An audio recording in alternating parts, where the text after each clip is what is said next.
தம்பி, இன்னைக்கு காத்தவராயன் கிளி உருவத்தில் மாறி ஆரியமாலையை சந்திக்க போகிறத பற்றி உங்கள்கிட்ட பேச போகிறேன். சரியா? ஆரியமாலையை பார்க்கணுன்னு சொல்லிட்டு அவளுடைய சம்மதத்தை வாங்கி அவளுடைய சம்மதத்தோடு தான் கல்யாணம் பண்ணிக்கணும் அப்படின்னு சொல்லிட்டு முடிவாக இருக்கான் காத்தவராயன். அதனால் பஞ்சவர்ண கிளியாக உருமாறி அந்த இளவரசி இருக்கிற இடத்துக்கு போகிறான். அப்போ அந்த தோழிங்கள்லாம் அதை பார்க்குறாங்க. அப்படி பார்க்கக்கூடிய நேரத்தில் உங்கள் இளவரசியை நான் சந்திக்கணும் அப்படின்னு சொல்லி கிளி பேசுது. இதை பார்த்த உடனே அந்த பிள்ளைங்களுக்கெல்லாம் ஒரே வியப்பாக போச்சு. அம்மா, இந்த மாதிரி கிளி பேசுதுமா அப்படின்னு சொல்லி ஆரியமாலை இடத்துல அந்த தோழிகள்லாம் சொல்கிறாங்க.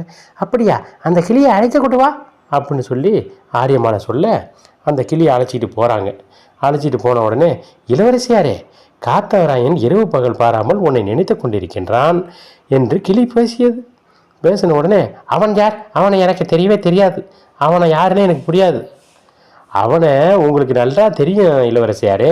அவனது கின்னார இசையில் நீங்கள் மயங்கிட்டீங்க, மனசை பறி கொடுத்துட்டீங்க. உங்களை அவன் சுற்றி சுற்றி வரான். உன் தந்தையிடம் பட்டத்து யானையை கூட கவர்ந்துட்டு போயிருக்கான். இது உங்களுக்கு தெரியுமா அப்படின்னு சொல்லி அந்த கிளி பேசுது. அப்படியான கிளி உருவத்தில் வந்திருக்கிறது அந்த காத்தவராயனா அப்படின்னு சொல்லி வாடை எடுத்து உருவே வெட்டுறதுக்கு ஓடுறா. ஆரியமாலை ஓடின உடனே பஞ்சவர்ண கிளியாக இருந்த காத்தவராயன் பறந்து போயிட்டான். இளவரசியாரனுடைய ஆடைகளை வள்ளிங்கிற ஒரு பெண்ணு துவைச்சிக்கிட்டு இருக்கா. அப்போ பார்த்தீங்கன்னா துவைச்சிக்கிட்டு இருக்கக்கூடிய அவள் வீட்டுக்கு இவன் போயிட்டான். போய் என்ன பண்ணுறான், ஆரியமாலையினுடைய மனதை கவரணும் அப்படிங்கிறதுக்காக வேண்டி வள்ளிக்கிட்ட பேசுகிறான். நான் உன்னுடைய தூரத்து சொந்தம் அப்படின்னு சொல்லி நான் பார்த்தீங்கன்னா வந்திருக்கேன். இப்போ உன்னுடைய வீட்டில் தங்கியிருக்கேன்.